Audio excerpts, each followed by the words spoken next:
अस्सलाम वालेकुम। कैसे हैं आप सब लोग। उम्मीद है आप सब लोग बिल्कुल खैरियत से होंगे, ठीक ठाक होंगे। अल्लाह ताला आप सब पे अपना रहम व करम अता फ़रमाए और आप सब की नेक तमन्नाएं पूरी फरमाए, आमीन। व्यूअर्स, आज मैं आपके लिए एक बड़ी यूनिक रेसिपी लेकर आई हूँ। इसको यूनिक मैं इसलिए कह रही हूँ कि इसका नाम बहुत ज़्यादा यूनिक है। ये आपने अक्सर मिक्स मिठाई, जब आप बेकरी पे जाते हैं और उनसे मिक्स मिठाई लेते हैं तो उसके अंदर ये वाली मिठाई लाजमी होती है। और ये रेसिपी आज मैं आपके साथ जो शेयर कर रही हूँ, इसे प्लीज़ ज़रूर घर में ट्राई कीजिएगा और बनाइएगा और बताइएगा मुझे कि आपको ये रेसिपी कैसी लगी। इस मिठाई का नाम है पलंग तोड़। जी हाँ, इसका नाम जितना यूनिक है उतनी ही ज़बरदस्त ये खाने में भी है। इंग्रेडिएंट्स भी इसके बहुत सादा हैं। सबसे पहले मैंने लिया है 1 कप मैदा, 1 कप मैंने लिया है चीनी और 1 कप मैंने लिया है बेसन। ये तीनों बराबर क्वांटिटी में मैंने लिए हैं। आप देख सकते हैं जितना मैदा है और बेसन है उतनी ही चीनी मैंने ली है। और बस यही इंग्रेडिएंट्स है इसके, और ज़्यादा इसके अंदर और कुछ भी नहीं जाएगा। इसके अंदर मैंने नारियल लिया है और इसको मैं बारीक बारीक काट लूँगी। और आप चाहें तो कोई भी ड्राई फ्रूट इसके अंदर ऐड कर सकते हैं, ये ऑप्शनल है। काजू, बादाम, किशमिश, जितना आप ड्राई फ्रूट ऐड करेंगे उतनी ज़्यादा मज़ेदार होगी।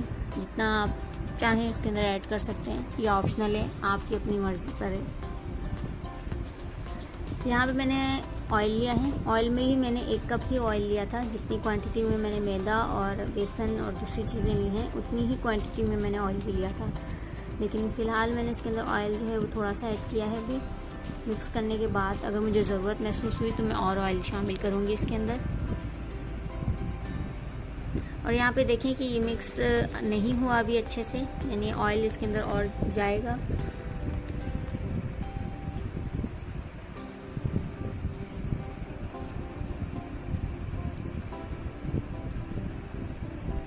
बाकी ऑयल भी मैंने इसके अंदर शामिल कर लिया है और इसको अच्छे से मैं मिक्स कर लूँगी। अब बेसिकली ये रेसिपी जो है मैंने अपने चाचू से सीखी थी, क्योंकि उनकी बेकरी की शॉप थी तो उनको जो मिठाई बनाने की जो ऑथेंटिक रेसिपीज़ हैं वो सब उनको आती हैं। तो इसलिए आपको भी मैं ऑथेंटिक रेसिपी ही दे रही हूँ जो कि बेकरी पे बनाई जाती है। हम घर में बहुत सारी ऐसी रेसिपीज़ बनाते हैं जो टोटली बेकरी की चीज़ें या बाहर की जो रेसिपीज़ हम ट्राई करते हैं, जो खाते हैं, उससे टोटली डिफरेंट होती है। तो ये मिठाई की जो एपिसोड्स मैं आपके लिए रिकॉर्ड कर रही हूँ, आगे भी आप इंशाल्लाह देखेंगे मज़ीद। ये बिल्कुल ऑथेंटिक रेसिपी मैं आपको दूंगी जो कि आप बाहर खाते हैं या आप किसी भी शॉप या बेकरी से आप लोग लेकर आते हैं। इसके अंदर मैंने अच्छे से ऑयल डाल के इसको मिक्स कर लिया था और अब मैंने इसको अंदर जो है 3 से 4 मैंने इलायची शामिल की है।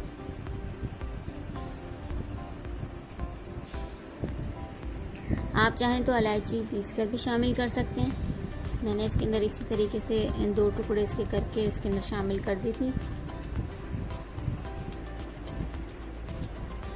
इलायची शामिल करने के बाद मैंने इसको अच्छे से मिक्स कर लिया है और मैं इसको भूनती जाऊंगी साथ साथ, और चम्मच इसमें मुसलसल चलाते जाना है।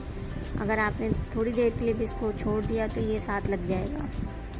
तो कोशिश कीजिएगा कि इसको छोड़ना है बिल्कुल भी नहीं है, वरना आपकी सारी मेहनत बेकार हो जाएगी। आप देख सकते हैं ये थिक फॉर्म में आ चुका है, लेकिन अभी इसको मज़ीद भूनेंगे हम। और अब ये देखें कुछ देर मज़ीद भूनने के बाद ये किस तरह की लिक्विड फॉर्म में आ चुका है और बिल्कुल एक जान हो चुका है।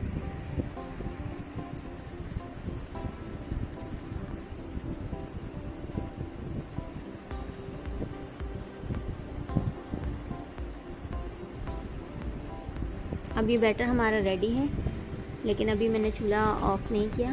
थोड़ा सा मैं इसको और भून लूँगी 3 से 4 मिनट।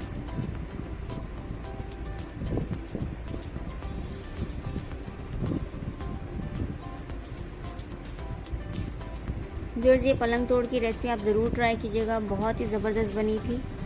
आप जब ट्राई करेंगे, ख़ुद घर में इसको बनाएंगे तो आपको अंदाज़ा होगा कि ये कितने मज़े की और कितनी ज़बरदस्त रेसिपी है। जो आप बाहर से लेते हैं मिठाई, वो आप घर में भी बना सकते हैं और बिल्कुल वही जायका और वही टेस्ट आप अपने जो बनाएंगे आप घर में, वही आप टेस्ट और जायका लेके आ सकते हैं। अगर आप ये रेसिपी को जैसे मैं आपको बता रही हूँ इसी तरीके से फॉलो करेंगे तो आप भी वही जायका और वही टेस्ट लेकर आ सकते हैं।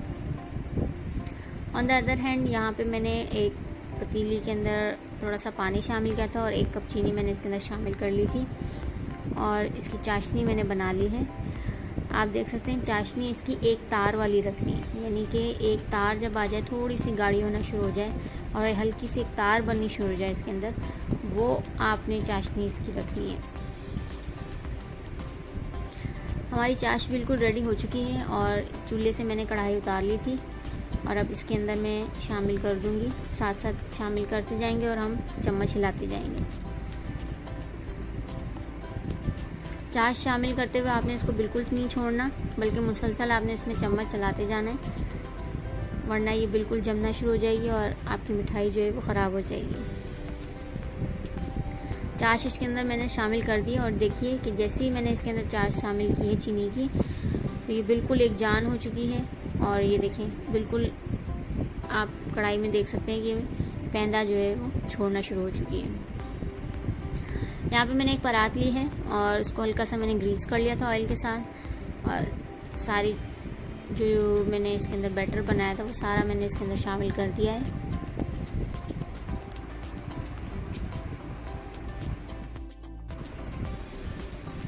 परात में मैंने व्यूअर्स इसलिए शामिल किया है क्योंकि इसको जमने में थोड़ा टाइम लगेगा और जमने के बाद आप इसको पीसेस में काट लेंगे हम। आप देख सकते हैं ये जैसे हमने चाश शामिल की थी इसके अंदर, उसके बाद से जो है ये थोड़ा सा थिक भी हो गया और जमना भी शुरू हो गया है। इसी तरीके से आप कोई भी परात या कोई भी इस तरह का खुला बर्तन ले सकते हैं जिसमें आपने इसको ग्रीस लगा के रख देना है और इसको ठंडा होने के लिए रख देंगे। तकरीबन 1 घंटा इसको लगेगा मुकम्मल ठंडा होने में और जब मुकम्मल से ये ठंडा हो जाए तो आपने इसको अपनी मर्ज़ी की शेप में इसको ले आएँ या अपनी मर्ज़ी की शेप में इसको काट लें। जी व्यूअर्स, यहाँ पे हमारी रेसिपी बिल्कुल रेडी हो चुकी है। पलंग तोड़ की मिठाई जो है बिल्कुल तैयार है और मैंने इसको पीसेस में काट लिया है। आपको ये रेसिपी कैसी लगी मुझे कमेंट बॉक्स में ज़रूर बताइएगा। अगर आपको मेरी वीडियो पसंद आई तो वो लाइक करें, शेयर करें और मेरे चैनल को सब्सक्राइब कर दें। जिसने अभी तक मेरा चैनल सब्सक्राइब नहीं किया उन सब से मेरी रिक्वेस्ट है कि प्लीज़ प्लीज़ प्लीज़ मेरा चैनल ज़रूर सब्सक्राइब करें। व्यूअर्स, आप ये पलंग तोड़ की रेसिपी घर पे ज़रूर बनाइएगा और मुझे ज़रूर बताइएगा कि आपको खाने में ये कैसी लगी। मिलते हैं नेक्स्ट वीडियो में। अल्लाह हाफिज़।